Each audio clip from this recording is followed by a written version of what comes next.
It is the first open license product or project for HeroQuest, or what they're calling Quest Worlds. So this is the Chaosium.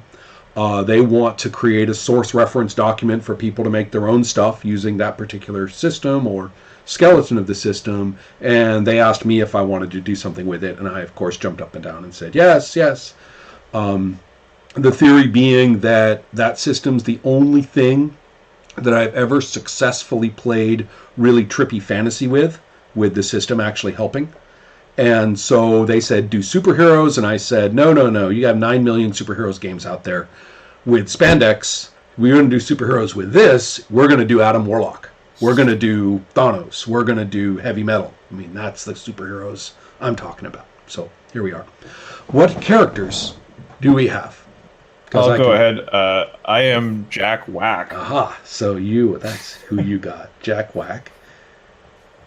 Oh, sorry, I am the internality of all reality. Aha, see? There we go, yeah. Uh-huh. Jim? And I am Kojo Emakor Gayan. Aha, yes. The boom slang. The boom slang, yes. Okay. So sadly, we are lacking Jody Blunkett, who was the fourth character that I made, but that is how it is. The way it works is that I am the GM. They call it the narrator, so I'm the narrator. But the narrator doesn't. He or she only describes what has been happening, and clarifies what is happening. But I don't make what happens. So the first thing we do is take the character who is let's see, I should have this ready. It was going to be Jody, but I think the boomslang has the lowest cosmic, so that's going to make, yeah, that's right. So that actually puts the boomslang as our first character, and then the next in line is going to be the internality. So, or no, sorry, will be Jack Whack. So Jim, you're the spotlight player at this time, and okay. Kyle, you are what is called it's a terrible name. I'm calling it the attacking player, which is a terrible, terrible name. We got to come up with a new one, but that's what I'm calling it at the moment in terms of my rough notes. So your job, there's a little list there in the document, but I'll walk you through it. Your first job is to look at Jim and say, what are you doing?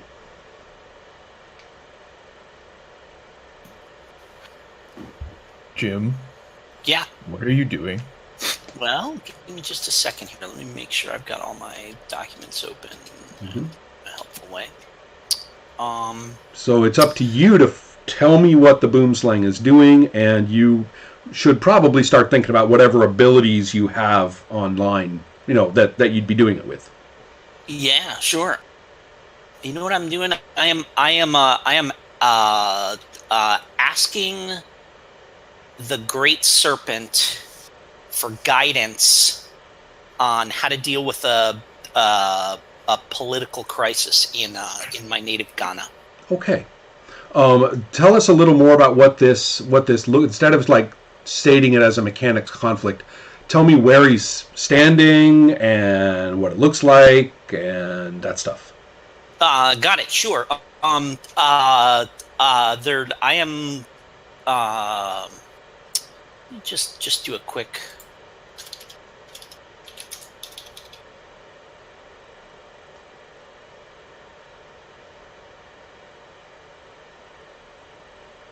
Okay, so do you guys know what a baobab tree looks like? Yep. Okay, so I am like a colossally. There's a colossally massive baobab tree, that is kind of the that is where the boomslang's kind of like superhero hideout kind of thing. Not a hideout, like everybody knows where it is. It's this like colossally, cosmically huge baobab tree located kind of roughly in the geographical center of Ghana. And kind of up at the top, so it's like a baobab tree is like this kind of like huge trunk with not really a lot of vegetation on it, and then kind of tufts at the top. Mm-hmm. And so kind of up at the center there of this baobab tree, it's actually large enough that there's actually almost like a small village up there.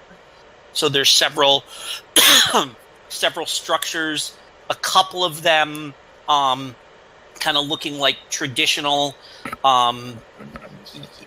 traditional African, like huts or the kind of ancient African buildings, and a couple of them looking much more modern. That's like a little kind of almost like a little compound up at the top there.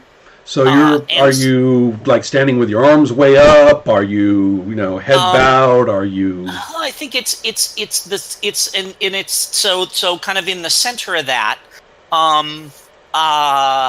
I've got a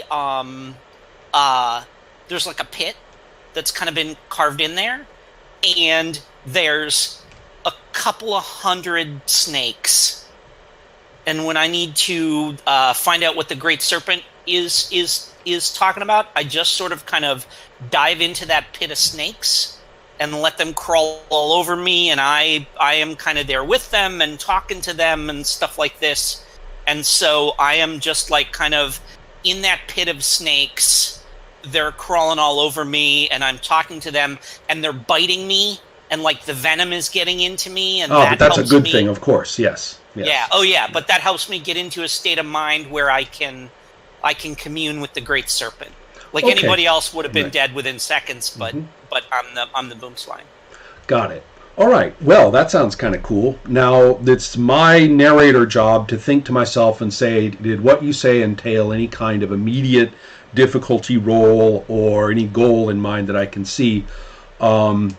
And just for purposes of play, I might ordinarily say yes, but just for purposes of play, I'm going to say yes, that we're going to see how far the boomslang gets with a little bit of Great Serpent imagery and information, because it's real quick. Jim, all you got to do is look for the number, which I believe is a 14, unless you added to it. Nope. Okay. My cosmic stat is no. It's just the Great Serpent one. Oh, this is the Great Serpent knows all, but hardly ever tells. Right. I actually added a pile of points to that, so it's that's good. So I've got it started at Jim, what's the number there now? That's all I need. 4W. 4W, fantastic. Okay, good. So what I want to tell everybody is this: we see what he's doing, and it's a fine opportunity for the attacking player, if Kyle wishes, to say, I'm going to make that difficult. For one thing, it's already got a problematic phrase built right into it in the italics. So if Kyle says, boo-ha, use that and I'm on you. Or you can find some other thing on their sheet that strikes you. I don't know, maybe somebody comes and interrupts, something like that. Makes life difficult. Maybe if there's an enemy on the sheet, maybe they come and attack him. Whatever. Or you can just say, go ahead, I'll find a conflict later. Or you can just do it right now. So it's up to you.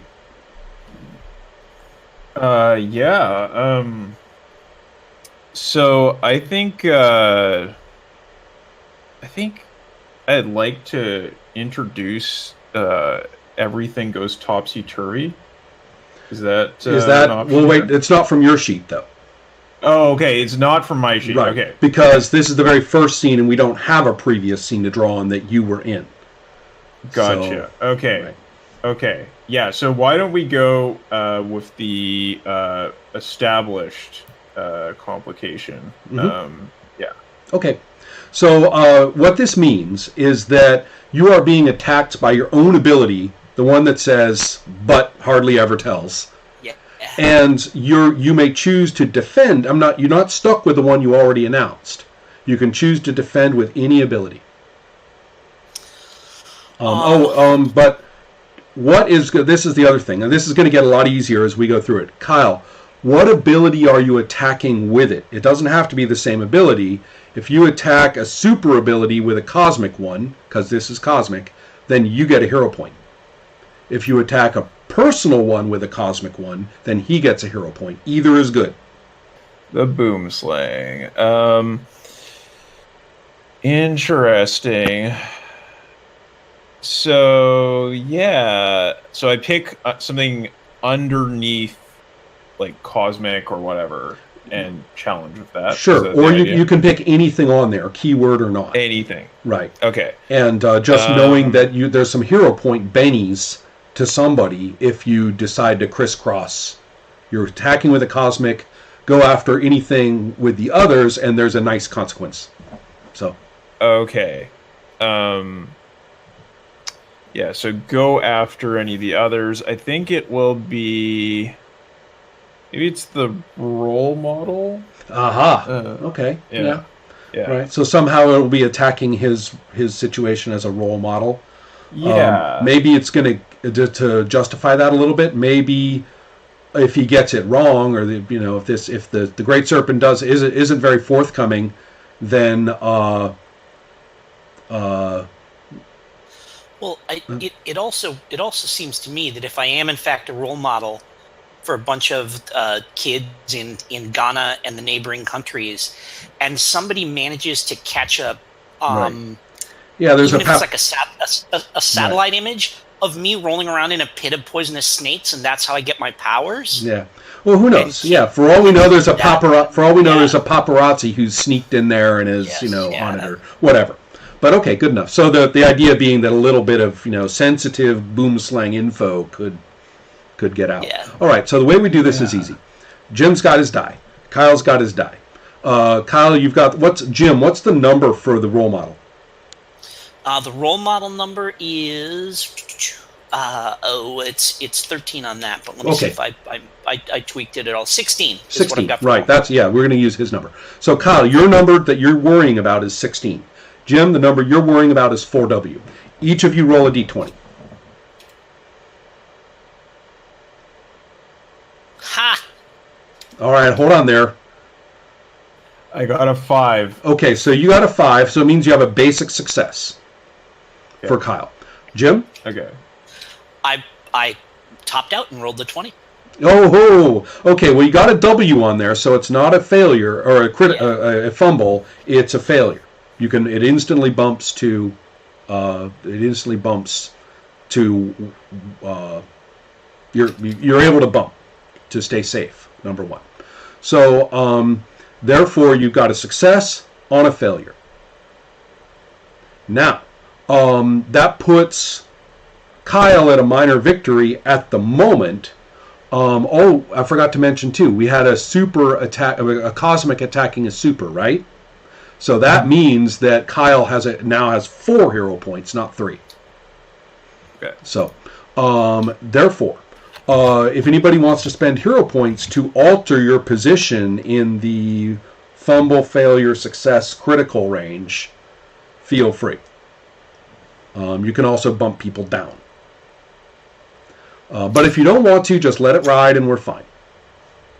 I think I'm good with like the mixed result here. Okay. Minor victory is what'll happen. And Jim, you too? I'm happy to fail forward here. Sure. Yeah, sure. Well, what that'll mean is that you're going to get a minor victory gives you a +3 to the Great Serpent. So it suddenly became it's now a 7W, not a 4W.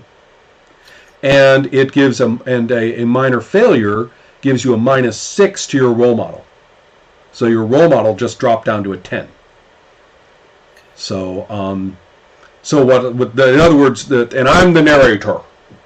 The narrator says that in the fullness of time, the picture gets out, but it's only a minor victory, so it's going to blow over. It's not going to be a lasting, real hit to your real role, your real identity as a role model. But you're not going to be very good at being a role model as you used to be. Someone's going to bring this up. So let's say it gets into a tabloid, but it doesn't make the major papers. So it becomes more like ongoing gossip rather than like the major papers don't go for it. The boom, that can't be right. It's hearsay, staged pictures. Not gonna impugn the reputation of our greatest hero. So now it's up to Jim to say whether you want to keep going with your intended action or another one to sort of maintain the spotlight, in which case we would go ahead and roll to see what you find out from the Great Serpent. So you want to do that? I want to keep going. I mean, we've got this problem with the ongoing political crisis. I really need to see if the no problem. So now you roll your Great Serpent. On the plus side, your Great Serpent just got jacked. So go ahead and roll with your new glitzy 7W. And I'm rolling my roll, which has a given difficulty of 13. I rolled a 14, so I got a failure. Jim, what did you roll? I got a 15. A 15, which bumps to a success because of the W. Okay, so a success on a failure. Same thing, really. Now, this doesn't change your scores at all. But you got a minor victory. You want to spend a hero point, make it a major victory? Yes. Yeah, fantastic. That sounds like a thing right. to do. So a major victory on this is a big deal. You descend or ascend mentally into the status of the Great Serpent, and you see the whole tapestry of mystic, historic insight of the whole region of this southern coast. What some people call the belly of Africa, with the history of the mountains stretching across the whole sequence inland, and the lowlands coming down to the sea, and you especially see how the demarcations, the north-south demarcations of the countries. So each country is a strip of mountain to the sea. Yeah, I'm envisioning like a kind of a 2-page splash. And it's not really panels, but because of the way those countries are arranged. Well, not only that, but the whole point is that these artificial demarcations have done terrible things to the way of life and the identities and the sense of personhood of people there. Mm-hmm. And that and this is exactly the problem. The only people benefiting from the current so-called crisis are people who benefit from those divisions. At an infrastructural level. And so what you see is who is it that you can just kind of almost see like trajectories of historical influence coalescing into specific individuals. Yeah. Right? And how they're doing things like lying to the International Criminal Court. They're doing things like cutting different deals with the IMF. To cut out some other person. And it's all at that level. It's all at that sort of sovereignty level that really totally dismisses anything that any person actually living there cares about. So the boomslang sees it, and it's just, this is terrible. This is exactly what the problem is, basically. So there you are, having gained major insight about this. And you have, I would presume to say, some very specific targets for direct action to expose or to prevent or to make an appearance about or anything like that. And so if we'd all been playing multiple sessions and we all loved all these characters and all the rest of it and didn't feel like we were sitting around watching you, it would make perfectly good sense for you to keep going and all of us be totally invested. But this is our first scene, and poor Chris is sitting there wondering what on earth he's sitting here for. So, with your permission, maybe we can close it here. Yeah, I think if the goal is to bring other characters in, and I see that this is a problem of international scope, then maybe bringing in my friend Jack Wack. Well, hold on there. There is no need. That's very responsible authorship and playership on your part. But we do irresponsible authorship here at Cosmic Zap. Okay, cool. So then, having gained that insight, I will then go talk to my crew about what we're going to do about it, and we can whatever fate go to the next chapter. Excellent. I'm liking the boom slang. We have the next person then, having been spotlit. Jim is the new attacking player, and of course he's coming in on the internality of all the realities. And so the first thing Jim asks Chris is, internality of all reality, what do we see you doing right now? So I think that the internality of all reality, he is, I think he no longer looks human. He was once human, but now he's got kind of like this like glowing like magenta skin, but like the skin is like magenta, but he gives off like a green glow. And he's just kind of wearing this kind of like these like kind of ornate robes and cerements, but he's sitting in kind of a dated like 1980s breakfast nook with a cup of coffee in his hand. Oh wow! Sitting next to didn't see that coming. Right. Sitting next to his former wife, Jerry, who he sees as his as his link back to humanity, having a conversation with her. Wow. Oh wow. Okay. So cool. What ability would you be using? Would it be Jerry, which you can use as an ability? I think so. Yeah, okay. Jerry. Okay. Yeah. So that's in fact I think the ability is what? There's two. There's Jerry in and of herself, and then Jerry's excellent insights. Right. So so there you are, having this conversation. I'm gonna roll with this. I'm the GM. Sorry, I'm the narrator, and one of my jobs is to personalize all of the other characters. So I'm going to have Jerry, who is accepting, the cup of coffee made just the way she likes it from you. The coffee's ready, so thank you. And so it takes a sip, waits till you're seated for good, and says, "What I don't understand is how come this same problem keeps cropping up. Why don't you just tell them how they feel? How you feel about it?" And it seems to me as though that could solve a lot of problems. Is there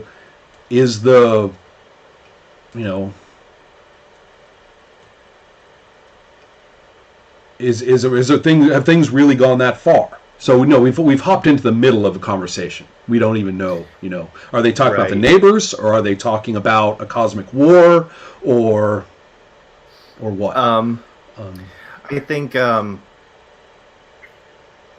I think that they're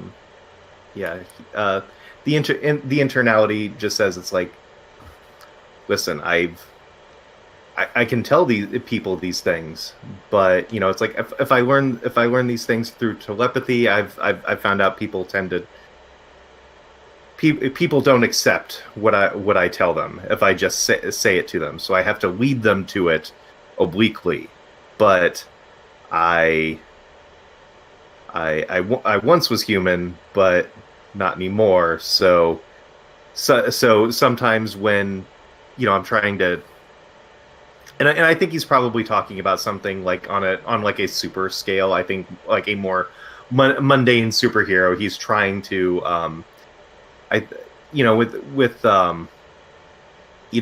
when he tries to solve these problems, it's like I tell him these things, but it's when I do it and try to open their mind to the universe, it just never works out, and I don't know why anymore. I have two bits to respond with. Jerry first, in more or less unthinking and tacit visual response to your comment about once being human, make sure that you have some of the pastry on your side of the table. So does, obviously deals with you exactly as if you were a human. And so that's one thing, but that's nonverbal. Verbally, she says that she's thinking reflectively and says, I don't think Carolyn ever really understood that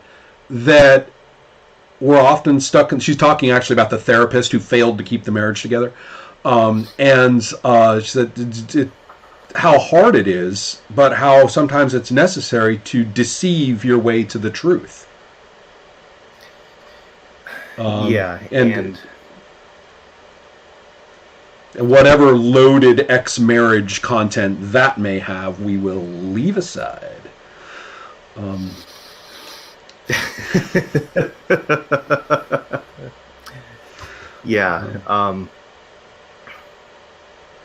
I think probably because I know that there was something going on earlier with a political situation that I didn't get all of. It was breaking up, but I think probably he's talking about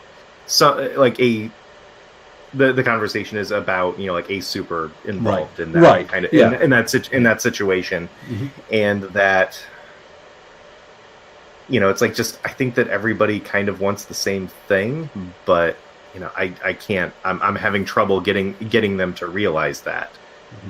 Cool. So Jim, it's up to you to decide when and if we get to a point where I think a difficulty roll, like for example, Chris, if you want, you could say you want to roll that ability to achieve something. You can actually roll to improve another ability if you want, for example. Or let's say you had an ability that had been damaged, like Jim's was, the role model, and you want to take action to repair it. That would be fine too. So you could do that by being proactive about, and I want to roll this now. Or I could suddenly say, I want you to do something. Jim, you can also step in as attacking player as you see fit. So let me ask one real quick question, because something you just said tweaked something. So I had an ability that took damage, and on the sheet that I have, I'm just doing it in Word. I just pinged it down to the new level.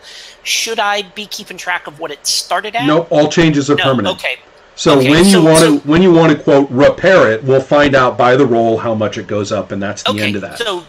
So repairing it is really just raising it. So it's not capped at what I originally started it at. Cool. Absolutely okay. correct. That's really useful to know. Yes. So all numbers in this game are a river, and the river flows one way, and that's it. Completely makes sense.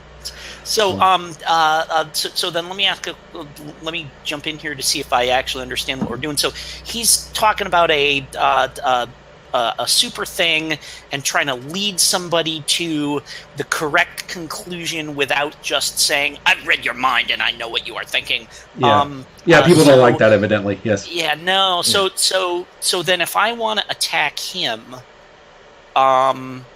and also attack, problematize, but problematizing players sounds really shitty, unfortunately. So if I want to complicate his life, then I use one of his abilities to do that. Now you, unlike Kyle, have a choice. Okay. Your choice is to do what Kyle did. Right. Your choice is to do either what Kyle did, which is to find something on his sheet, or now you can draw upon the scene that was just played. Got it. In which case, you will take something from your sheet to go in after with. Okay. And it doesn't have to be intentional on the Boomslang's part. It might be. Got it. We actually had somebody mobilize an entire planet full of mechs and drive it across the galaxy to go and attack Earth with it, to go and attack another player with in a previous game. Yes, you can actually have an attack. But it could be a completely indirect thing because it's all connected, man. It's all cosmic. Oh, yeah. Right. Yeah, no, the threads, even we can't see where they go. Right. And we're writing the story. So, but in this case, I think shut down others' puny attempt at power is a thing that I really like the look of on his sheet. And this sounds like that's what he's kind of trying to do. Well, yes, but you're picking something. Oh, that's what you're going to target? Yes, that's what I'm going to target. So what are you going to use to target it with? What will you attack with? And again, that's what I was talking about, is what you're going to use to roll against that. He's going to roll that. He's going to have that at stake. That's going to go up or down. Your question is, what are you going to hit him with, either from the Boomslang sheet or from his sheet? Searing telepathy. His own searing telepathy. Yep. Okay. Little confused about how his own searing telepathy is going to cause him. Well, this is what he's so this is what he's talking about is using his telepathy on somebody, and how he's like how his Well, okay. Maybe I want to be a little less abstract. Sure. What could happen to him in this moment in the game that would cause him trouble in the ability you mentioned, either due to what happened with the boomslang or due to some particular phenomenon on his sheet that would be an external problem? Okay. Yeah. I see what. See, because he didn't say he was using his searing telepathy, and maybe it hasn't been in play. Does that make more sense? Yeah. I think it does. In other words, make up less. Make up less. Use what's there to be done in the most obvious way. Okay. Yeah. Okay.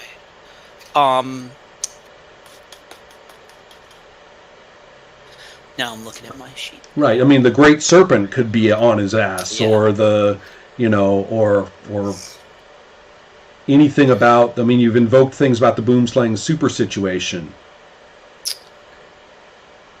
I guess this is a question. I'm not sure if I'm misinterpreting things, and I just want to just ask something. So, like he could maybe he could use because I have the I was human once, and maybe use that as a skill that he's not anymore, and he doesn't understand, and he's having trouble understanding how people work. That's true. Yes. Or is that skill specifically like to it's like saying that I was once human, so I understand. You can use it either way. That's why he's the attacking player. He gets to see which way it bounces. Ah, gotcha. Right. One of the just things, wanted to make sure I was in a previous game. It was a neat insight for a player who was used to Fate. That I said they're all flaws. Everything on there is an asset, and everything on there is a flaw.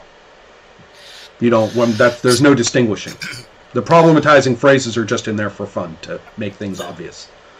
So okay, so and I think so. Okay, so what we know is that he's talking to his wife or his ex-wife, and his ex-wife is simultaneously giving him advice and maybe taking a dig at him.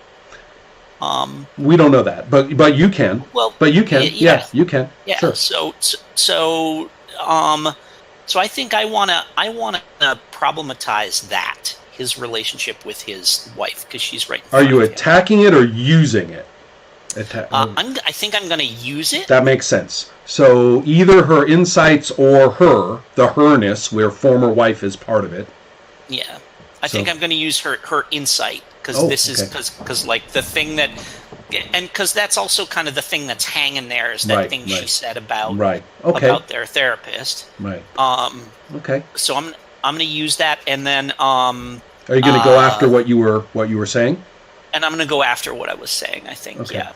So basically, perhaps not even without meaning it too consciously, Jerry's like hitting at the internality, right? It's kind of like, ooh, coffee with her is usually often pretty something I look forward to, but she got a little close on that one. What are you going to defend with? I guess I'm going to defend with You could defend, for example, with your keyword as a person. Whenever you want to do something, thinking personally. Or you could defend cosmically, or whatever. Yeah. I will. Let's see here. Yeah, because I'm trying to. I don't know. I think it's more interesting. So I'll just go ahead and defend personally with just it's like my person. Excellent. Okay. So therefore, what is the score for the excellent insights? Go ahead. 18. Okay. Jim, your number's 18. Chris, your number for the person score? 17. 17. Okay. So 18 on 17. Very, very close. Roll your d20s. 17. Okay, you got a success. I got a 2. You got a 2, and so you got a success as well. Now, a success on a success is a minor I believe it's you listed as a minor victory, and the victory goes to the person who rolled the highest value. So currently Chris, marginal, not minor. Chris has a marginal hit victory. Now, a marginal victory is only going to have a -3 on the defeated score and no benefit.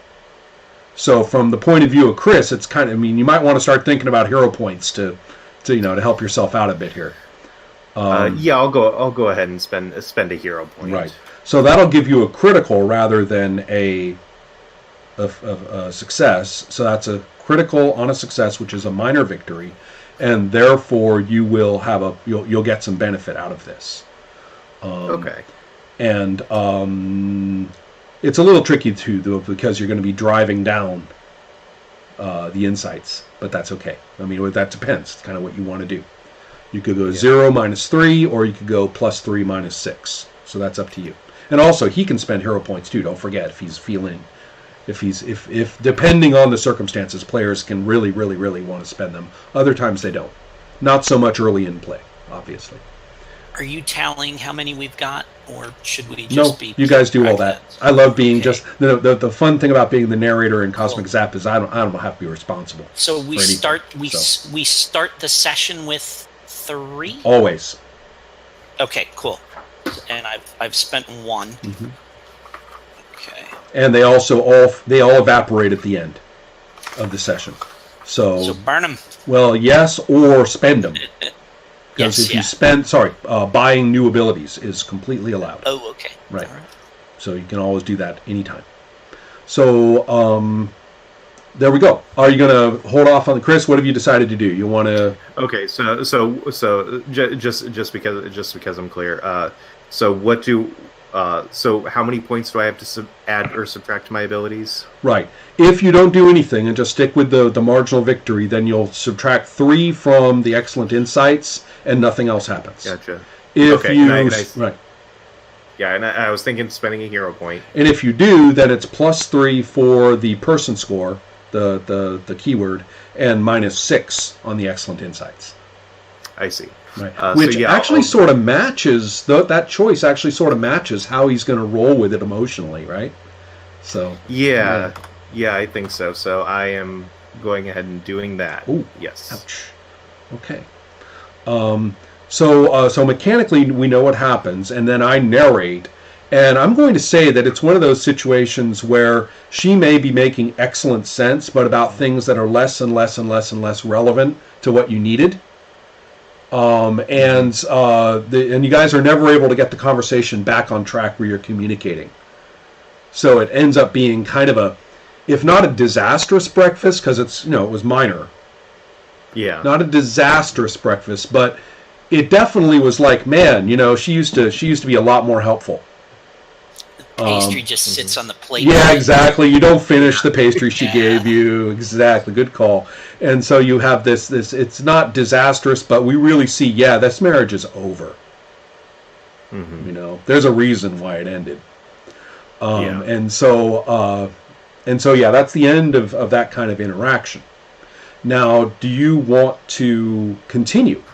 You can keep the spotlight and have the internality move on for all we know. Anything you want, right? You can totally keep moving into other activities, metaphysical or otherwise, I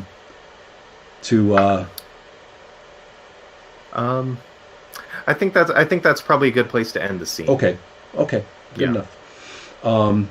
And so it is. I do like the idea of this whole cosmic regalia sitting there in the breakfast nook. So now we move, of course, to Kyle, and who's a new spotlight, and Chris is the attacking player. And so Chris says, "Jack Whack, what do you do? What are you doing?" Yeah, I think this is probably Jack Whack is.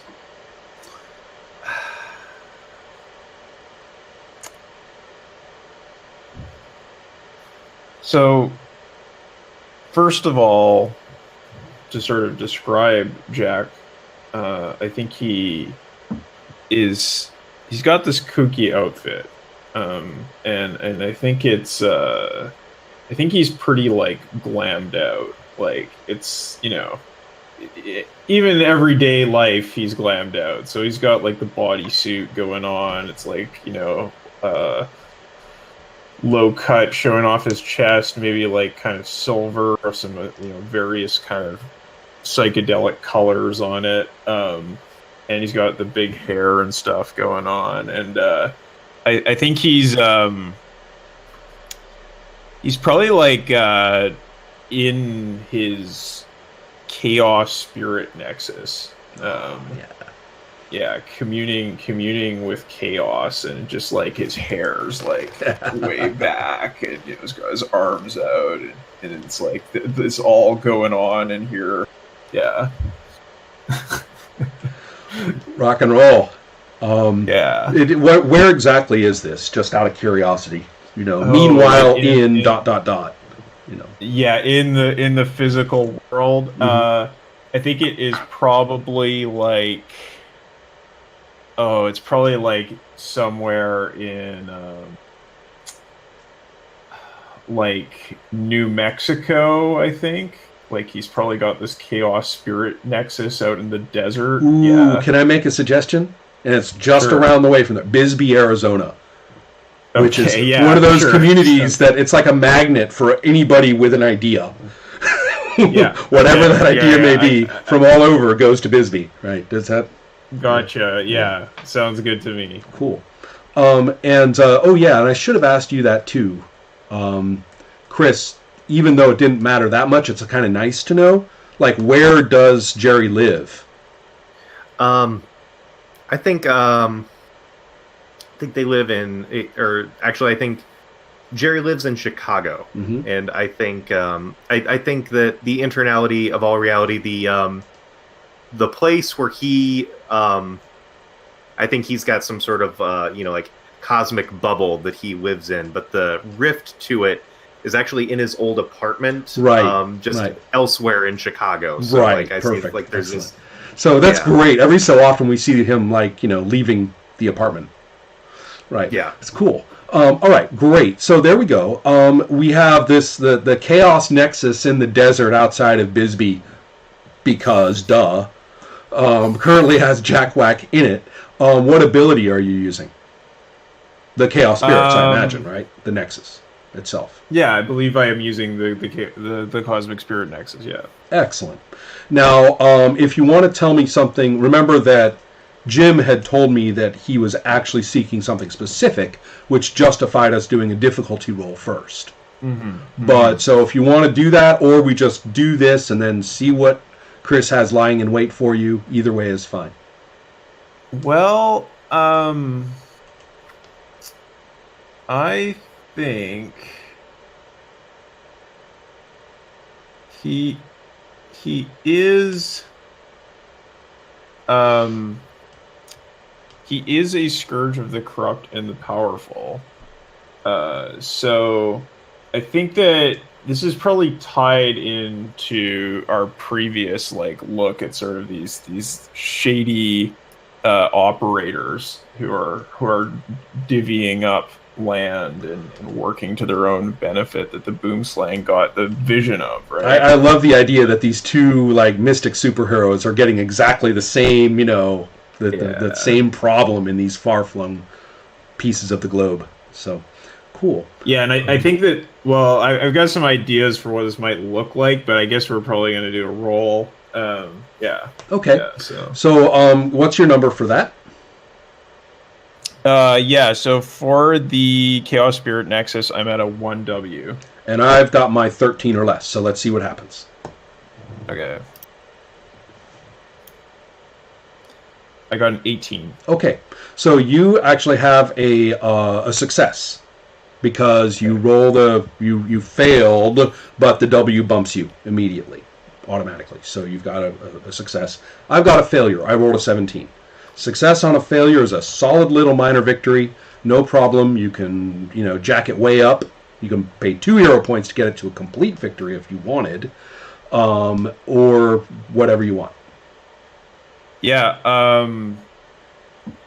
Sure, why not? I'm flush with hero points. Yeah. So let's Excellent, go. and that gives us huge amounts of content too. So, Right. yeah, it is. There's sort of there's amazing insights. I mean, it goes all the way back to humanity, crossing the Bering Straits, and so we had portions of humanity that were largely separated for so long, with intermittent contact, but nothing, amazing in terms of contact. Nothing incredibly consequential until the 1500s, and at which point, the frenzy of the rearrangement of the economics of the world just completely, overtakes you. And it's all about power. It's all this dreadful. It's always about like power over others and ruining their lives for your benefit, for your immediate privilege. And it's Yeah, guns, germs, and steel. Yeah, Man. that's a big part of it. Yeah. And so you've got those things, but you've also got narratives. What's the narrative of all of this? And how it all just sort of seems so grand until it suddenly coalesces and you're thinking of exactly what specific people are doing, which is almost as though they're puppets in a puppet show dramatizing these larger, historical trajectories. And it goes up the chain. I mean, it might just seem like an election, controversy across counties of Arizona, but it's not. And it's not. It's like all these people have connections that bump all the way up to, international, shit shows. So, but man, if that guy was removed from office, if that person just like had a perhaps not life-threatening accident, or if that person got humiliated in ways that Jack Wack is expert at doing, publicly. I mean, if you just broke this particular little axis of power, the reverberations would be so awesome. Right. Yeah, and I think it's probably for like Jack, like he's seeing these like divisions and borders and patterns that have been drawn across the world, and it's like the chaos spirits are like, oh yeah, they're like, fuck that noise, upset and like agitated by all of this order, and it's just getting into his head, and he's like, you can see like the stress on his face. Oh and yeah, he just, like this lets must out this stop. like big like rocker scream, and starts like smashing this stuff with his fists, and there's colors going everywhere. And cool. And then he's got this idea in his head, like, okay, these are the people I got to take down. Right. So there's three. One who nobody could, in my opinion, nobody would feel bad if this person had a non-life-threatening accident. This other person definitely just needs to be removed from office, because no matter what you do, even if they went to the hospital, they would still do their thing, the sons of bitch. And then you also have somebody who, it's the reputation of the character, the public image of the character, of this person, is so pervasive and so normalized that, only a complete overturning of that reputation, well deserved, I might add, would would do. So you got like a hit list. Yeah. I feel like that third one is probably the one that Jack would go for, because he's got this sarcastic trait, so maybe he's into sort of satire and that kind of thing. So taking down a reputation might be interesting to him. Excellent. So Chris has an interesting choice at this point, because Chris, you can either, getting into the swing of things, look forward to seeing what on earth Jack Wack might get up to, if released.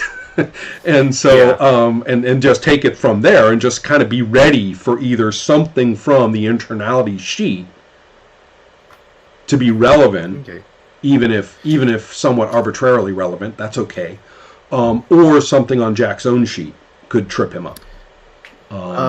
So either way, I think actually I think this is a good time, since now if I'm pulling from the internality sheet, it doesn't necessarily have to basically mean that the internality is in the scene. Correct, but you do have to be drawing upon what happened in your scene. Okay. You do have to use those details and show that it directly or indirectly there's causality that's cropping up here. Little does he know that the implications of that event, blah blah blah.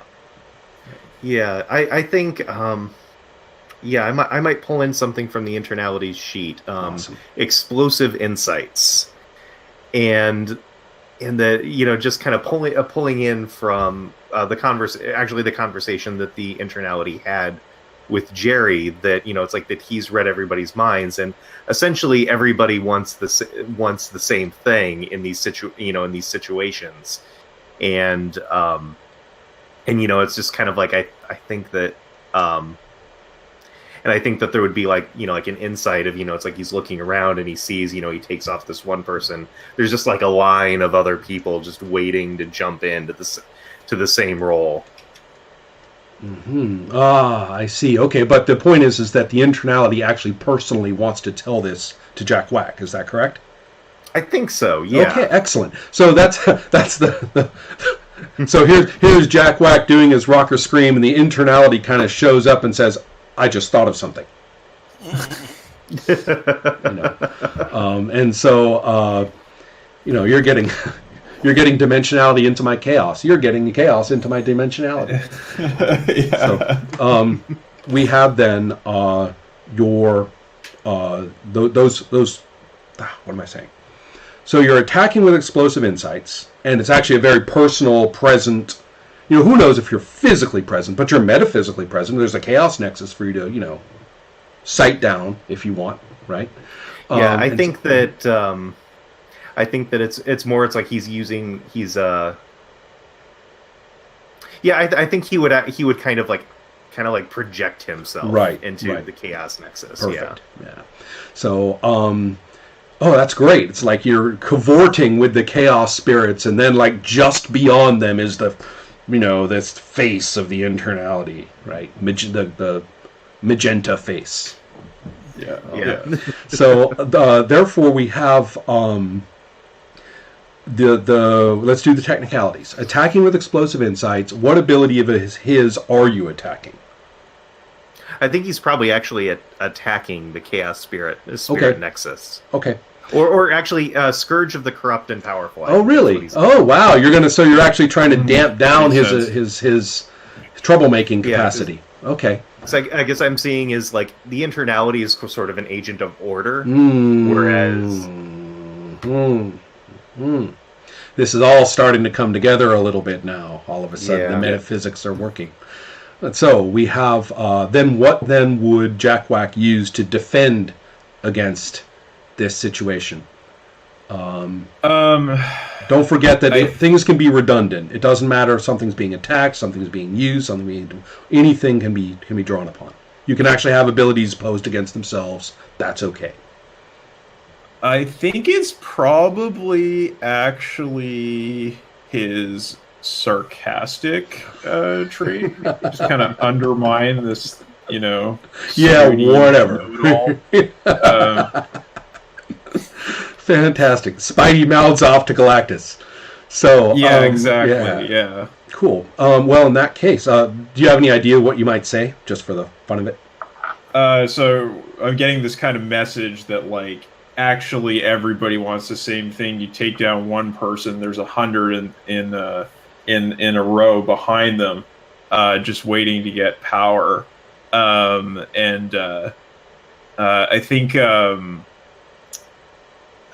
I think Jack Whack just says, man, all you know is the old scene. You just don't have any appreciation for the way things change up here at this level. And he's like talking big voice, and it's like echoing, and there's like all the psychedelic colors moving around, sort of like fringing in on the internality's persona. Since we haven't rolled yet, they're equal visually at the moment, right? So totally. Yeah. All right then. We have therefore our I don't roll. Haha. So you guys go ahead and look at your numbers. Make sure you're using the right number, and go ahead and roll. Okay. 19. And your number was a what? 2W for explosive. Oh, okay. So you are at a success. How about you? You rolled a 5 and I rolled a 2. And I have a 2W as well. Fantastic. So you have an automatic critical. Okay. Right. So it's a critical on success at the moment, which gives a minor victory to Jack Whack. Okay. And now I believe that Chris has 3 hero points kicking around, and Kyle has two. Oh, I okay. used one last time. And Kyle has apiece. 2 as well, 2 apiece. Yep. So however you guys want to do it is fine. If you want to spend anything or not. Yeah, I think I would spend at least 1 here. Okay. Now you have the critical, correct? So therefore you can bump him down to a failure. Yeah. So that would give you a major that's what I wanna victory. do. Okay. So Chris, are you okay with that, or how you want to do this? Yeah, I'm okay with that. Okay. Yeah. Okay. So what'll happen now? Bear in mind that your explosive insights are going to be harmed by this. Yes. Okay. So therefore, if you okay. So what's going to happen is first of all, spend that hero point. Then we have a major victory, which is going to be -9 to the explosive insights and +6 to the sarcastic. Okay. So I would go up to an 8W, I think.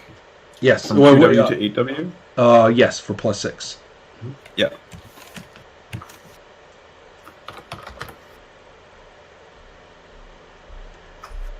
And the narrator says that the crazy chaos spirits get into the internality's head and actually disrupt where he's projecting from.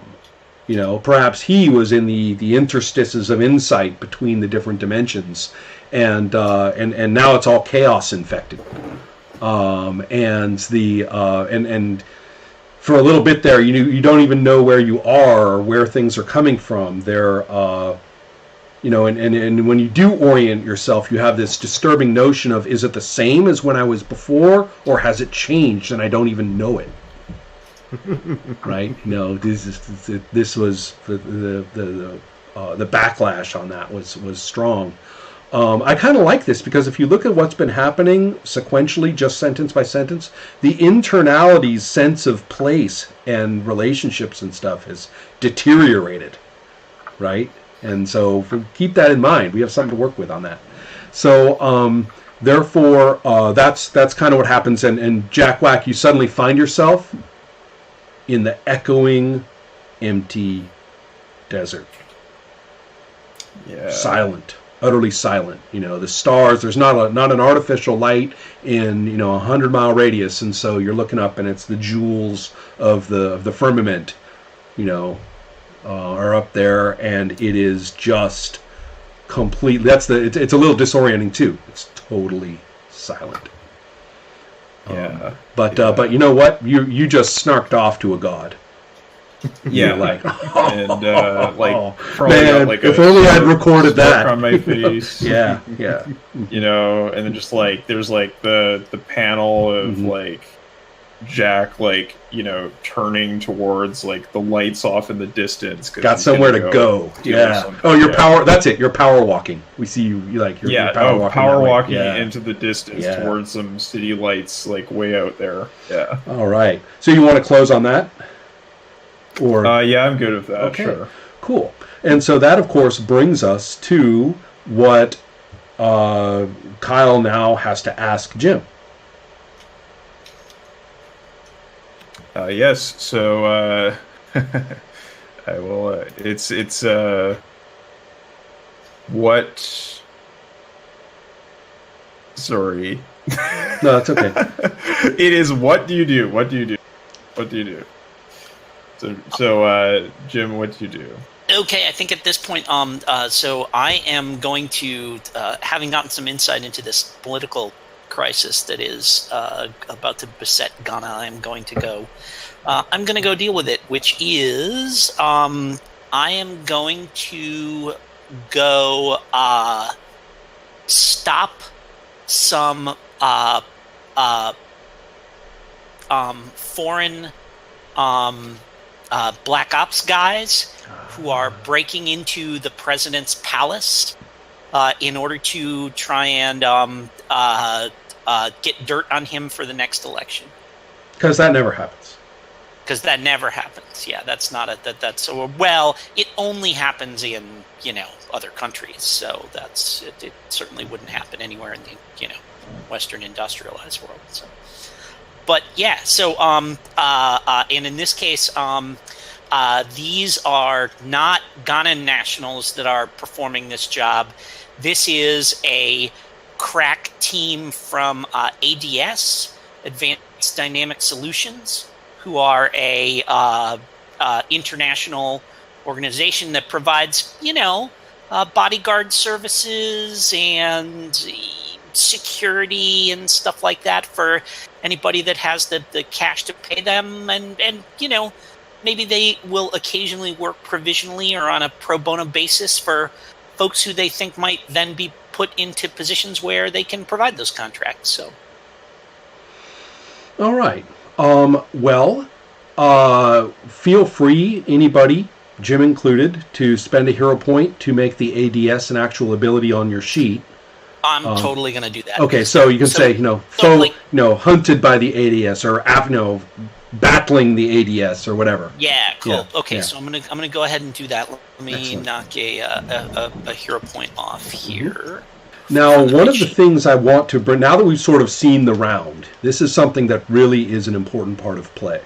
When you make up a new ability, feel free to take an existing non-player character and give them an additional ability on your sheet.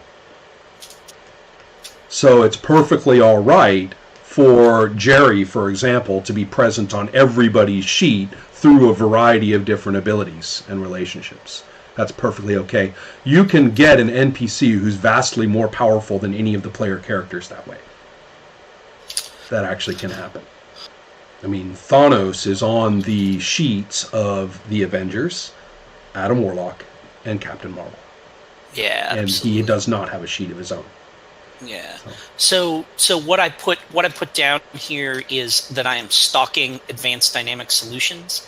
They are like the shadowy international organization. I'm always like trying to catch them in the act, but they're really good at this. Them again, yes. Yes, yeah. So I added them to the super line because that makes seems like sense. That's the territory right. that we're operating in here. So I've got them, and I saw on the sheet that when you add a new thing, you put it in at 13. Correct. Okay. So I've done that. I've added stalking Advanced Dynamic Solutions because I love how generic that name is. Oh yeah. It's got that kind of Mm-hmm. So and I've added them to my sheet. Okay. Cool. So but with that in mind, now and what ability are you using? Oh, I think this is I'm going to use my reptilian physique to deal with these bastards. Excellent. So yeah, we get a shot of the boomslings actually using his powers. The physically speaking, all sorts of snake power montage. Yeah, and specifically like the boomslang is. Because, like, boomslang comes from tree snake, and they're arboreal, and for the most part, they don't, like bite people or mess people up unless people, like, go after them and try to grab them or capture them. But I think in the boomslang's case, like, kind of the thing we've established is that there's a whole lot of people are on the ground doing stuff they shouldn't be doing, and the boomslang is, like, up somewhere. And so there's a lot of like a guy's going through a file cabinet and there's someone behind him, like with the night vision goggles who's like got his MP5 kind of sweeping to make sure none of the security guards come in, and then like something that looks like a snake tail just kind of like comes out of the darkness of the ceiling and wraps around this dude's neck, like just whips him up, and the other one turns around and he's like that kind of thing. So yeah. Now Kyle, it is always up to you, but when you're handed, the horn of plenty at the banquet, it's often foolish not to, take it. And there's nothing wrong with just seizing the ADS and saying, off his sheet and attacking him with it. or something else on his own sheet that attacking him with it. Or you could be taking something from your own scene if you want to work more with these connectivity concepts. So right now that we've been around once, you can really see what a rich tapestry you have for how you want to do things. And don't forget, you can put other characters in. Nothing stops you from putting other characters in. Yeah, I think... So I have...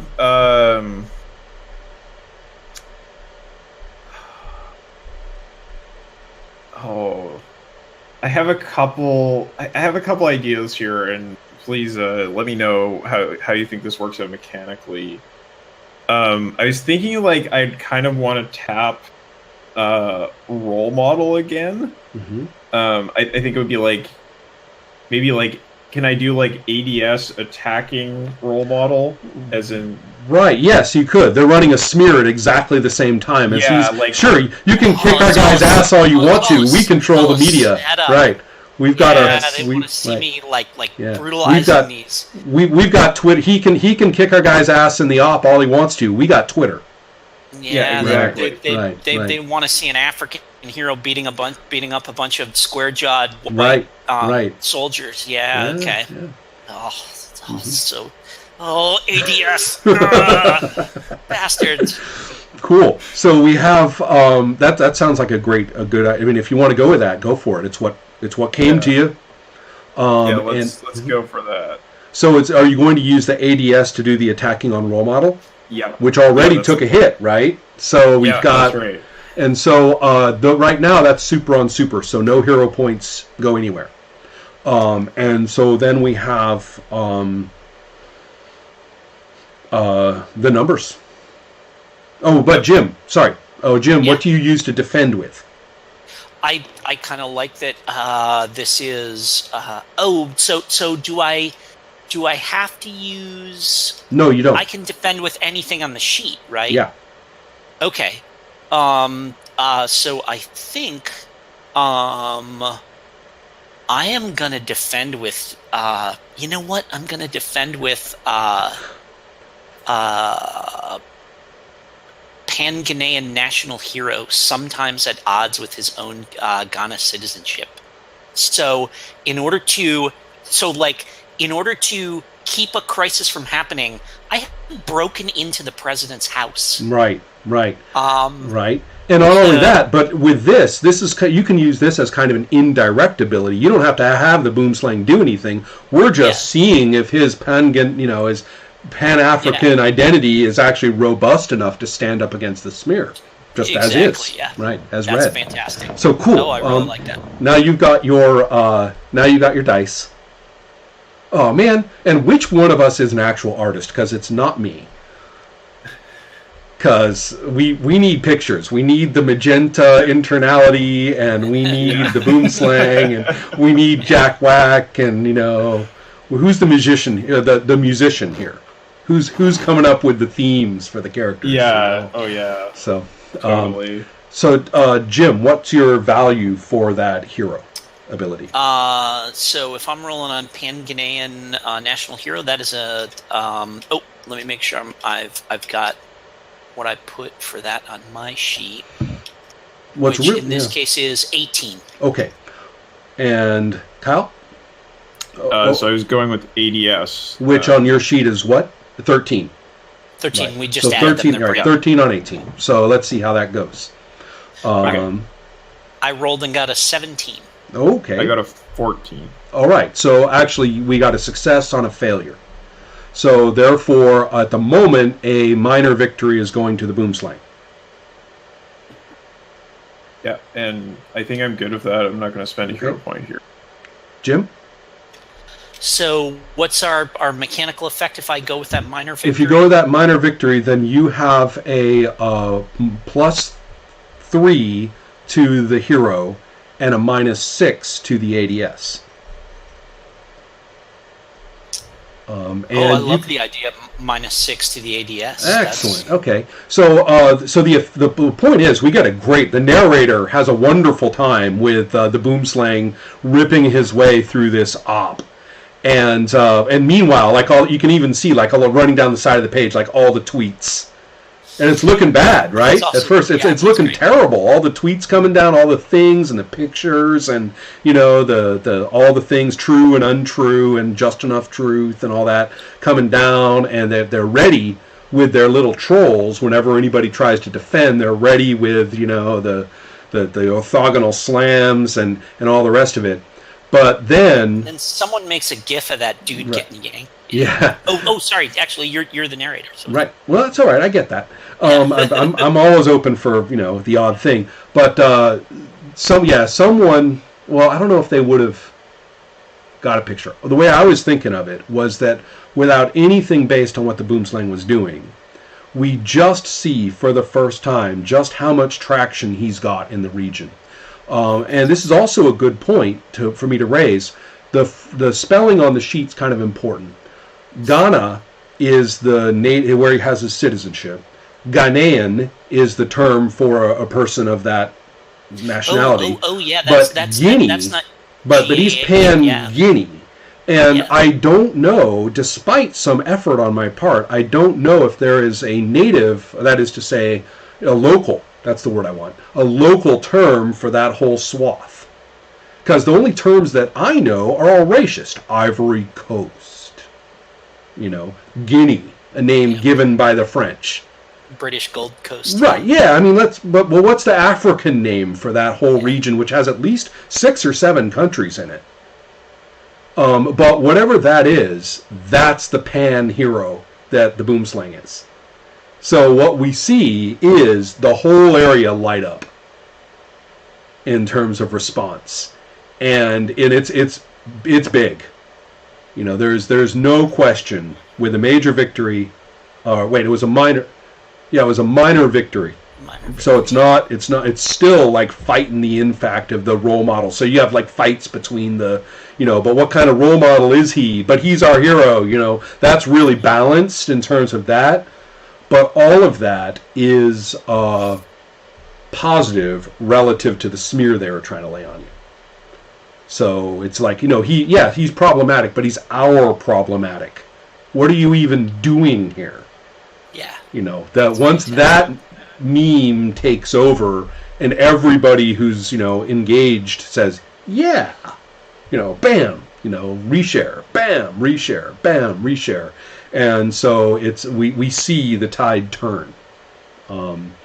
So that's what happens, as far as that action is concerned. And to finish up as the narrator, I'm going to, with only a minor victory, I'm going to say that he does have to escape into the night, with the bullets winging through the air. That he's not going to be able to deliver the pack of them, to the media, looking sheepish. Yeah. He wanted to, but they locked him down with a machine gun fire, and he had to slither and shit to get out of there, and so. Well, if it's these guys, I suspect that I had to keep some locals from getting killed, and that's how they got away. Probably the whole thing where it's they go to machine gun the, some of the president's family or something, and I got to throw myself in front of that instead of capturing that. That makes perfectly good sense. So excellent. That was a very cool bit. I'm going to have to look up pictures of the president's dwelling, or at least place of office in Ghana for purposes of inclusion in the video, because I like that kind of thing. Oh my god, it looks freaking awesome. Wow, sorry. Oh, you looked... well, hold on. It's called Jubilee House. Share the link into the call. Isn't that awesome? Yeah, it's pretty amazing. Yeah. that looks like something Starlin would put in a comic. Well, we just did. Awesome. All right. So, if you want, you can keep the spotlight and tell us where you go with this, or you can ask Chris the question. I'm gonna ask Chris, what is the internality of all reality doing right now? I think the internality right now, he is kind of he is kind of recovering from his last encounter with Jack Whack, and meditating or brooding by himself within his cosmic bubble. That I think when these cosmic entities get kind of like petulant. Yeah, because I think that the internality, it's like he sees himself as an agent of order, but it's more like that's just kind of like it's more self. Yeah, he's the agent of him once you get up there. Yeah. But it's like I think that it's the way the way he turned his insight back at him. It was kind of like gave him kind of the explosive insight, and it's just and he's in his cosmic bubble, which has has like what it's kind of like almost like a around him, like when you put oil in water and it's kind of floating around. But if he looks below him, he sees there's kind of like an image of the universe below him, and and he's kind of zooming in, actually kind of on the situation that the Boomslang is was just involved in, and he's kind of trying to predict the outcome, but also kind of like reflecting, and he can't zoom in as far as he used to, and he could see, and and it's just like everything is a little bit more zoomed out, and all of the things that used to be straight lines of like this leads to this, like everybody's walking around and there's like cracks around them of like different paths they could go to. And and they all slowly dissipate. Can I give a little narrator extra to this? Sure. This is saying that this particular, of all the places in the multifarious multiverse, this particular planet at this particular time is at, it's kind of like this is where cracks are going to emanate from. This is where trouble, is going to happen. This is where, this could have a snowball effect through all the realities. There's a certain arrogance to all Cosmic Zap by saying Earth is important. But a great deal of it. And anyway. not just important, but like all important. Yeah, I know. Sometimes it can get a little bit ridiculous. Like, yeah. So what was? Go ahead with your question. I'm wasting time. I was just thinking about how there was one thing I did like about the Kree Skrull War, if I remember correctly, was that Earth was a backwater and was kind of like a Vietnam, where these higher powers, these bigger powers, like had this war that neither of them really wanted. Just a pawn. Yeah, it was just over there and wasn't even like in their main space or anything, and they had both gotten sucked into the quagmire at Earth. But if either of them pulled out, they lose face against right. So at least in that particular conflict, they managed to skirt that particular limitation of the genre. So if I want to add like just make up a villain and add him in there, is that a thing I can do? Yes. What you do is you make an ability on your sheet. Okay. On my sheet. Okay. And of course, anybody can spend a hero point and give the villain more qualities or whatever as we go along. Oh, so I just write it onto my sheet, and there's no, and it's got no numbers next to it. No, it's 13. Oh, it starts with 13. I got to spend a hero point to do this. Yes. Okay. All right. So I'm going to spend a hero point. And I'm going to create an entity under Cosmic, who I am going to call the Liminalian, which is a being who lives in those cracks between. He's the cockroach, the cosmic cockroach. Yeah, and the more you work at those cracks, the more you give him the ability to kind of poke his head up and scuttle around out in our world. So that's the Liminalian, and I'm gonna say that what I would like is for, because I kind of love that thing that says on the internality of all reality sheets that. He can draw the dimensional threads together, but alters them in doing so. And so I think he has gotten the attention the liminalien with this his rumination that he's doing that is causing these little cracks between reality to kind of pulse. So are you going to use the liminalien as the attacking ability, or are you going to use the threads as the attacking ability? I think I'm going to use the liminalien as the attacking ability. And what will you attack? And I am going to attack his memories, which are too terrible and tragic to contemplate. Mm-hmm. Which means you might actually be invoking them rather than destroying them. Who knows? Yes. Yep.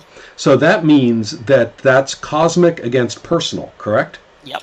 And that means that Chris gets a hero point. Okay, there we go. Yeah, totally good with that.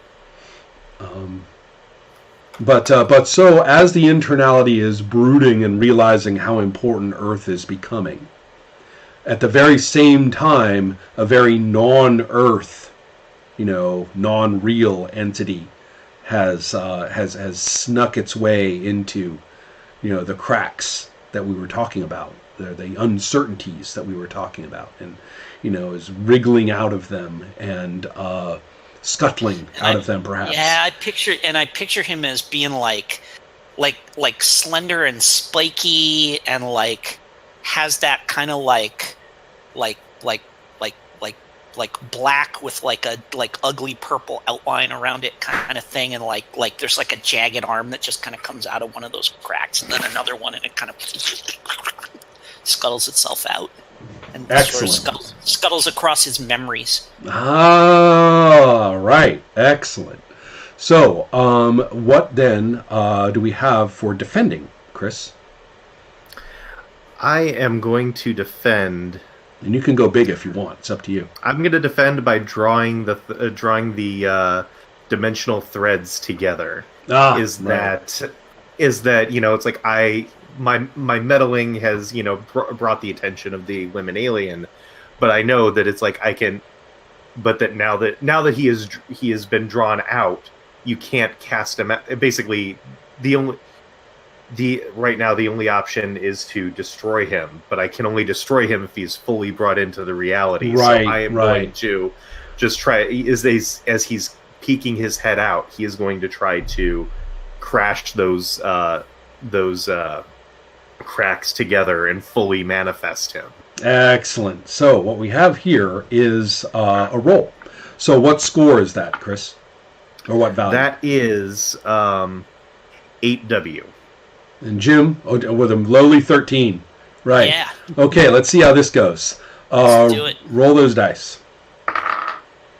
4. Oh, I got a 20. Oh, critical on a fumble. Yeah. All right. So that's a complete victory. And what that will do is, well, first of all, it'll completely scuttle the liminalien. So that particular story thread has unfortunately been stomped on. Unless you want to spend hero points to deal with this. I'm out of them. Okay. I spent my last one to bring the liminalien in. And Chris is done. You can neither bump him further down or bump yourself further up. So yeah. Therefore, you guys are witnessing the first complete victory of the game. So that will turn into a +9 for the drawing the threads together. So I just totally You gotta kill it. 0 or just he goes down to 0, but once that he's gone. Yeah, just put a line through him. Scratch it off the sheet entirely. Yeah. That's kind of cool that we got to see that happen. Yeah. And there's other things that could happen. For example, when it's your turn, you could create that guy, and then you could say, and I'm going to use this humongous ability to beef him up. So you use some ability with insane amounts of points, and you can get that thing up like a +9 right away. So you could instantly make an ability at 1 mastery instead of 13. 13 +9 with that 2 mastery. You could bump him up to 2 mastery right away, just by sort of timing when you do that, so that that particular entity is a little more beefy before you start taking people on with Got it. it. I see. Okay. Yeah. Right. Yeah. That's yeah. all- No, that's that's all cool. we Like do. Yeah. I No, it's fun. enjoy that we got to see an example of. We also get to see the his internality massive kicking cosmic ass. power. Yeah. Yeah, The that's totally cool. internality needed a little kick ass, I think, Yeah. about right then. So the narrator is going to go to town with this, of course. You know, we're talking the internality gives like an impassioned technical monologue. You know, the unreality tries to screw things up all the time, but once I lure you into being real enough to matter, wham, he grabs it, as it lashes its spiky tail. You're mine. And so you actually like make it a part of reality somewhere. Yeah, Now I it's think- just a thing. It's it's no challenge to you metaphysically. I don't care what it is. It's often reality now. Too bad, buddy. Yeah, he pulls it out in reality, and just kind of pulls it out and just kind of like squeezes it, and it's just Right. just this insignificant thing now. Right. Cool. And so let's stick with what the internality wants to do next.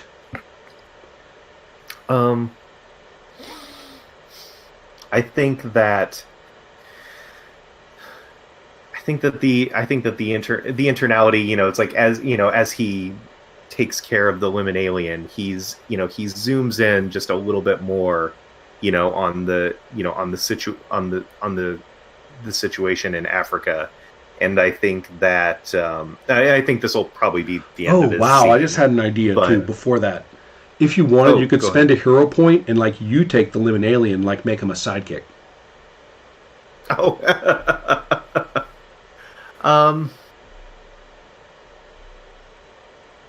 I think I'll hold off on that for now. Okay. Just keeping that. Just giving you an idea of just how much like piano playing you guys have available to you. Gotcha. Given what's going on.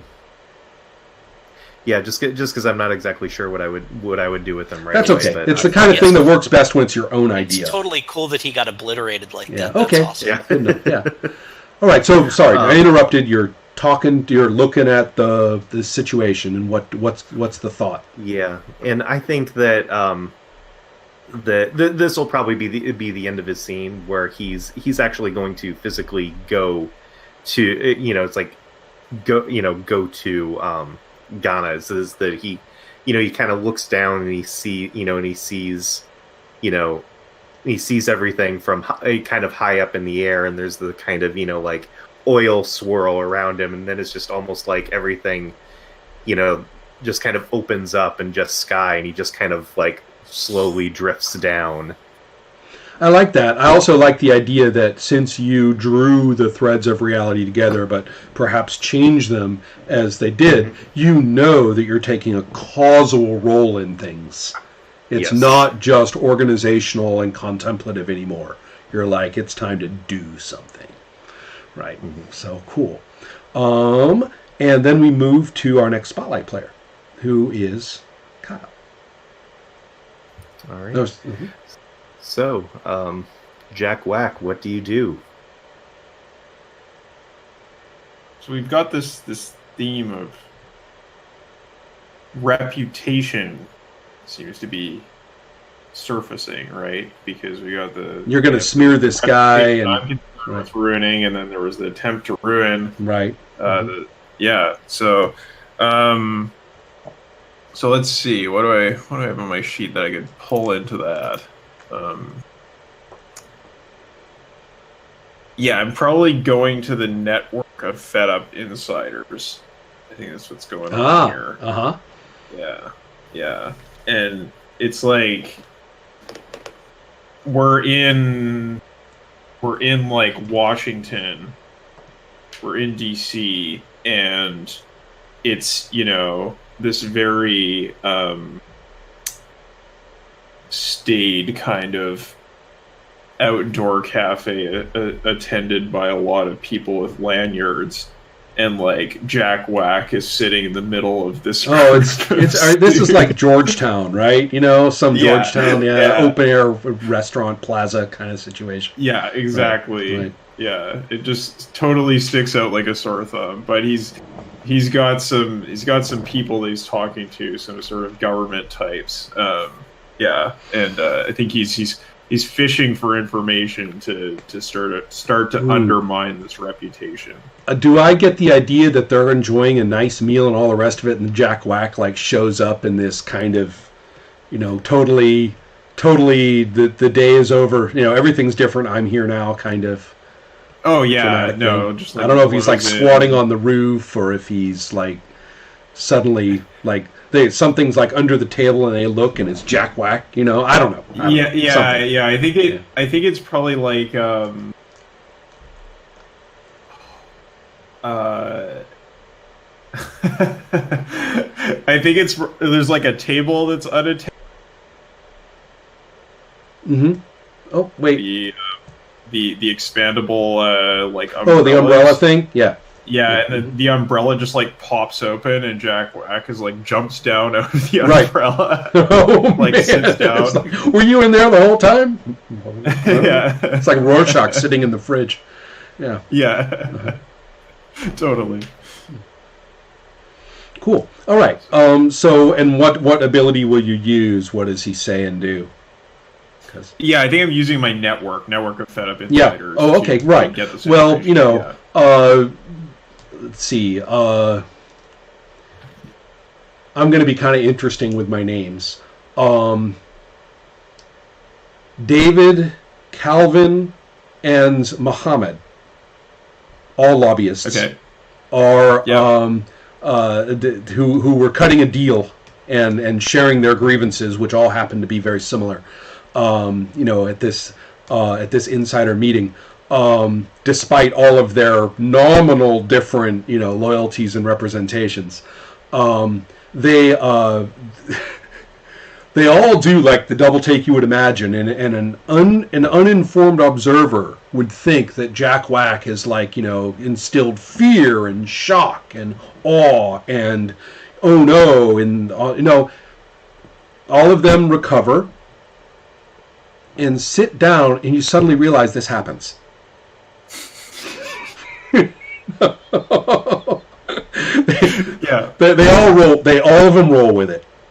Yeah. Just a little bit of a straightening of ties and. Exactly. Yeah. And so on the other hand, there's a significant number of patrons who swiftly vacate. Yeah, because the last thing they want is the jaundiced eye of Jack Whack realizing that it's them. And that they would be available. There may be maybe someone who's like staring, but then like their coffee starts to form a face and look at them disapprovingly. Right, exactly. Oh, time to go. Right. So good. We have then, chaos spirits, right? So, therefore, so you're going to use that, and clearly you're going to like be setting up your action, your dreadful action that you have in mind. And so, therefore, Chris, do you want to cause trouble for Jack Whack? Do you want to see where he goes with it, or how do you want to do it? Yeah, so Jack Whack is trying to get information from these guys. Is that correct? Sorry. Yeah, I just had an idea too, as the narrator.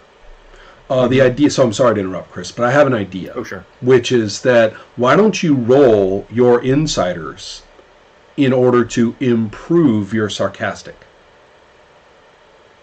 Because the plan was to use the sarcastic, right, as the active thing eventually. Yes. So therefore, why don't you just beef it up? Just use the insiders, and if get a success, and regardless, you'll get, if you're able to get a minor victory or better, and it's at no risk, it's just a difficulty roll.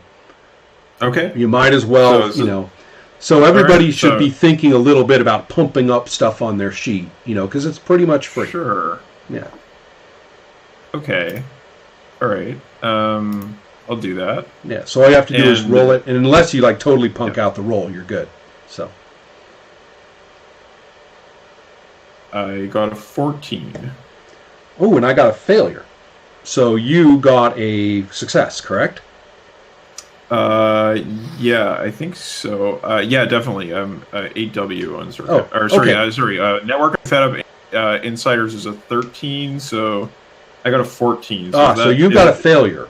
Yeah, I got a failure, yeah. And I've got a failure, but I rolled a 17, so I get a marginal victory.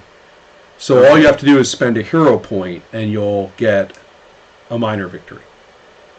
I think I'll do that, yeah. Right. So if you do that, and I can't spend hero points, so there's nothing I can do about that. So that means you're going to end up with a +3. It's the least you could get, because you didn't roll real well. But but you do manage to get a +3 to the sarcastic. And so what that means is that I'm going to say is that you are getting exactly, oddly enough, the differing information sources that are represented at the table provide a wonderful network of potential vulnerability for the politician of, say it's some rep for Arizona. I'm sure we can pick one without any trouble who could deserve a very serious takedown in terms of public image. Therefore, but none of the three individually could have come up with this, and they are as surprised as anybody to realize just how well their information dovetails as you're starting to do this. You know, you know, it's like they may actually just be meeting for the first time, largely unrelated, but this is just like exactly. Oh, you know him? Together. You know, right. Yeah. Cool. Yeah. So cool. I'm liking that. So Chris, I know I kind of steamrolled you there, but it suddenly struck me as a good example of that particular mechanic based on what he'd said. Gotcha. So okay. Yeah. Okay. Well, I'm gonna have to shift what I do just a little bit, because I was gonna attack him with his kooky looking outfit and hard to take seriously, because if he was pumping them for information, but since he got it, you know what? So let's see here. I am going to. Are the ADFs still in play? Yeah, sure. Now they're not on your sheet though. That yes, that is they true. Could be. Yeah, and what did the ADF stand for again? Advanced Dynamic Systems, was that correct? Yeah, ADS. Advanced Dynamic Solutions. Solutions. Yes. Okay. Now, can I spend a hero point to? You know what? I'll spend a hero point to not put the ADF, but the maybe like the ADE, the Advanced Dynamic Executors. Right. Right. Perfect. That they are a branch. That's exactly the way to do it. Nobody should have a duplicate ability, but you can have all these different nuances and angles of the same entities. Yeah. Right. Yeah. Is that I think that Jack Wax, his I think that all of these guys are well connected, and they all have on retainer the ADE and Betsy DeVos is Eric Prince's sister, after all. And and I think that you as soon as Jack Quack entered the restaurant, they have started to so they have started to surround the place, and as soon as it's like people were scooting away before, but now the restaurant is eerily empty, and you can just see and you can start to see red dots starting to point draw towards Jack Quack. Excellent. All right. So what will you be attacking? I will be attacking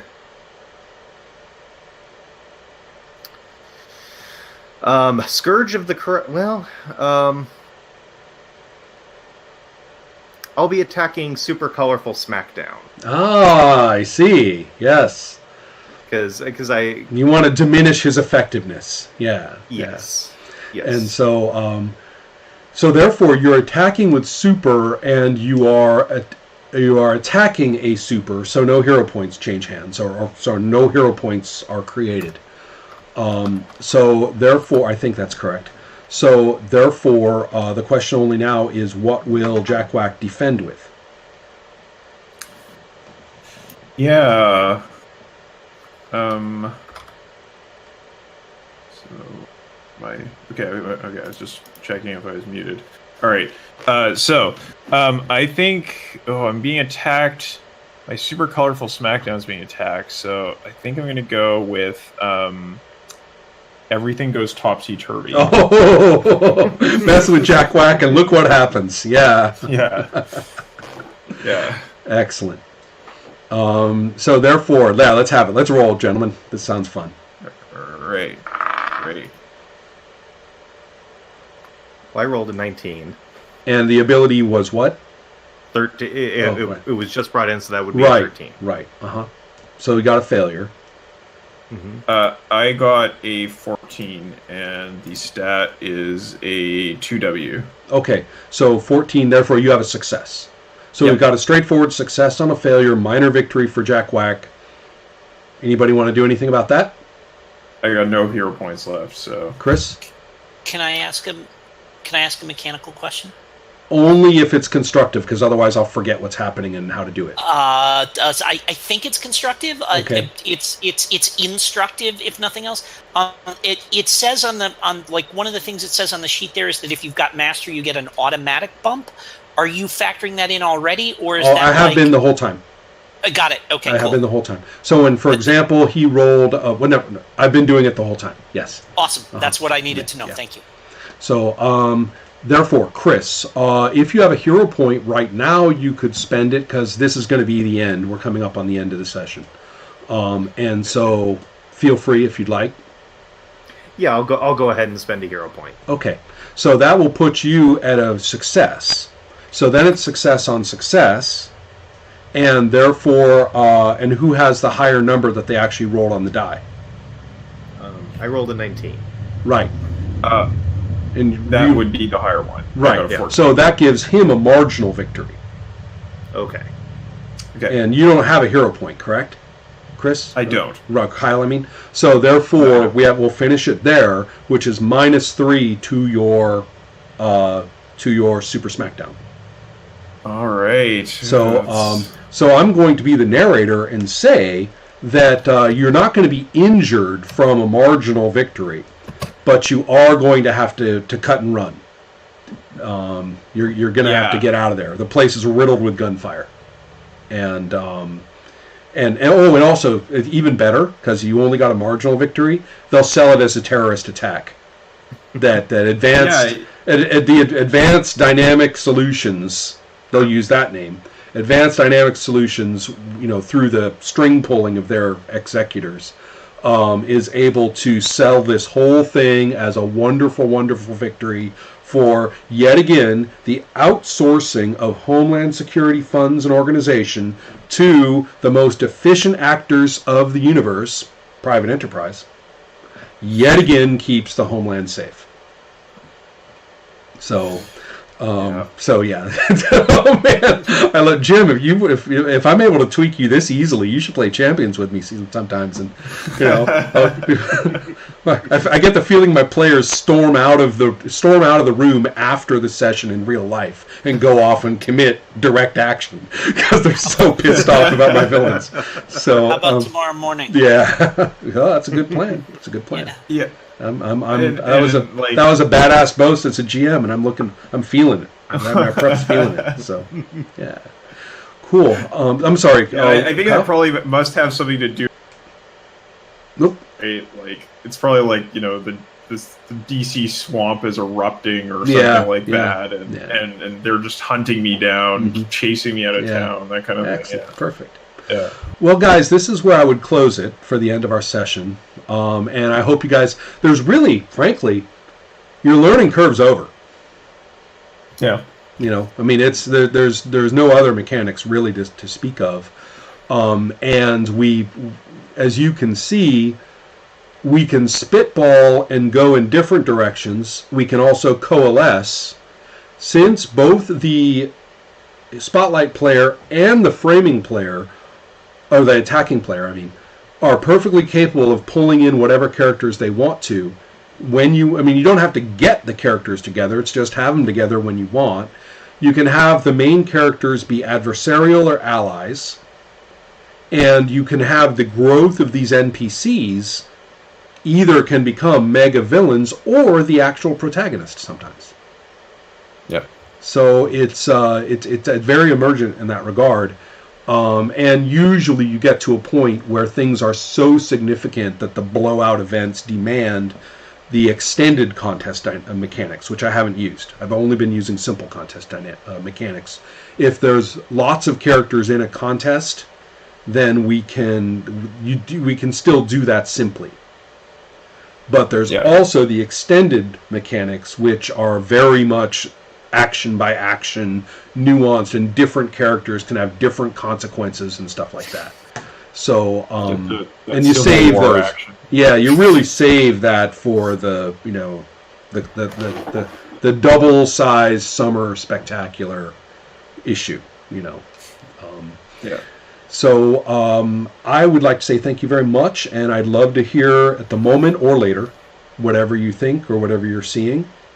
I kind of liked the way everybody, started being into what was going on. I mean, it seemed to work for me, observationally.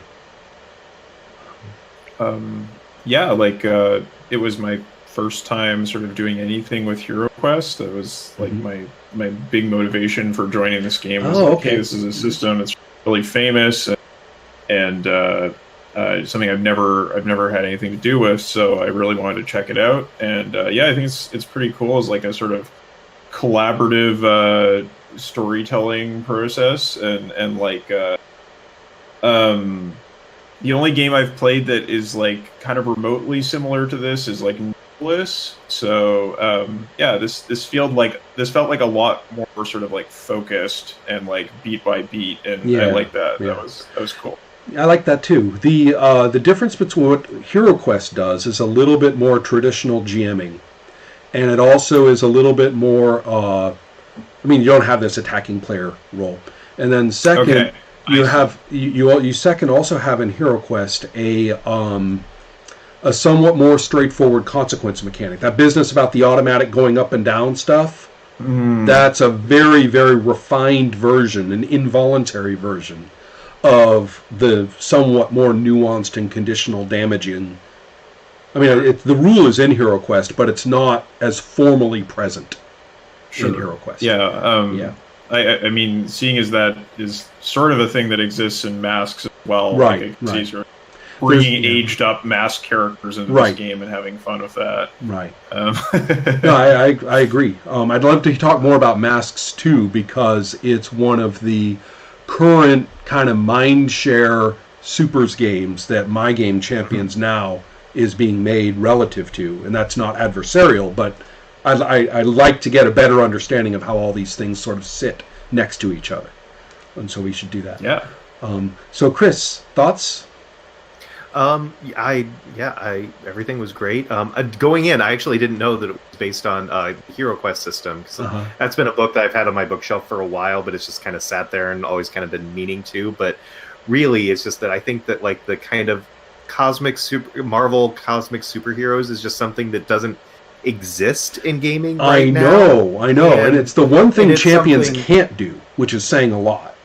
So and that was kind of what drew me to this, just because it's like I'd kind of fairly recently started reading some of the old Adam Warlock stuff. Oh man, I was a kid.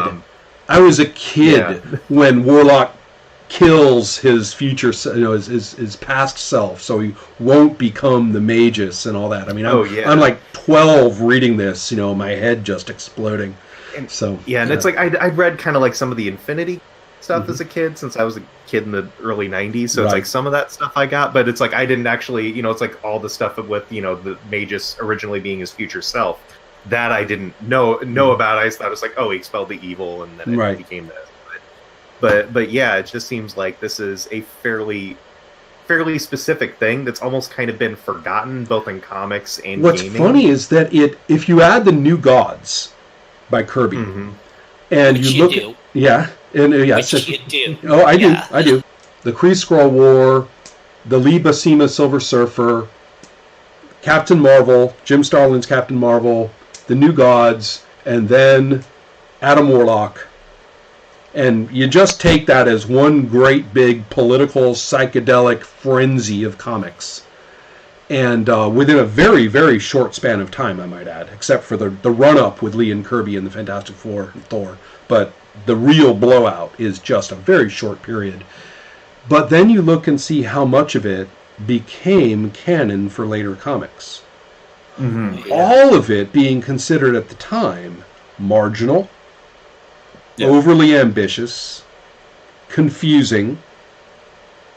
I mean, both DC and Marvel editorially completely backed off from it within 5 years and said, we are not going to do that shit ever again. Well, it's why No more pot and acid in the bullpen, okay? it's why Stop it. Starlin Yeah. had to go do Dreadstar Yep. with a Yeah. with an indie Yeah. company. So, Exactly. yeah. Yeah, and it's And, just like and how Kirby basically foundational it gave is. up at that point, Yeah. you know. And, Yeah. and the comics have not, both companies have not ceased to mine it ever since. And I think that it's like they continue to use things from Right. these comics, but it's like, but it's all so much more like mundane. Yes, kind of it's- like right. Thanos is kind of boring. Yeah, now, he's kind you of a big know, purple whereas- people eater now. You know, he's not yeah, really. and whereas in Adam Warlock is just kind of like a cipher now, Right. and it's just kind Yeah. of like it was just basically like after this, it just because I'm more, you know, I know where I read more of it like in the '90s originally. Right. And it's just like how like mundane and just more Right. regular superheroes It- it is, and how much it was not. I'd be so interested in just your own out of the box, not led by me at all impressions of what it was like to read those 70s comics as such. Well, just what it was like. I mean, it was. I'm actually still going through Mhm. going through them right now, but yeah, because I have the 2 trades that are on Comixology of Adam Warlock. The first one where it's like the High Evolutionary. It's like Right. that one. The Jesus has story. gotten- Yeah. Yeah, it's good, but it's a little bit of a slog. Like that one, I feel It's like Roy is Thomas. more- Dude likes Yeah, to write. it's- Dude likes his words. Yeah. Yeah, and it's just like it's an it's an interesting story, and I find it interesting more than enjoyable. hmm That it's like it's a it's like I like the story, but the beat to the moment to Right, moment, right. there's a little bit of like I have to get through it. But like the once that you get to Jim Starlin, it's just great, cover to cover. You Yeah. know, it's like Yeah. fantastic. I mean, obviously it's dated. It's it's in an older style of writing that you have to get around a little bit, but it's just so much more interesting and nuanced than I think my anything take else too. is. Yeah, I appreciate you saying that. And one thing that always gets me about it is how somehow it ends up being coherent and moving, even though it's obvious of how much spaghetti they're all throwing as they go. Oh yeah, That it's really a strange combination of you cannot get as far away from what really kicked in the mid 80s, which was to have the editorially organized, multi-title, paced, planned, this then that, and it's going to turn out like this, tapestry that we're going to put into motion over the next 18 months, and it'll just flow right down the river, and we'll send this preview issue to that famous fan and this preview issue to that famous fan, in January, and it's all really well done. Denny O'Neil, in his DC Guide to Writing Comics, writes a chapter on how they organize the death of Superman. And it's like a mission to Mars. How totally, totally organized it was. Completely planned, and nobody would ever have a problem understanding what was happening. No one ever was going to be slammed by, you got to read this comic, but it hasn't come out yet.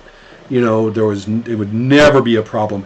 And to tell you from the ground level, as a kid, reading the Warlock saga and associated, you take a look and see how many titles that shit just jumped all around. You can't just get a collection of Adam Warlock.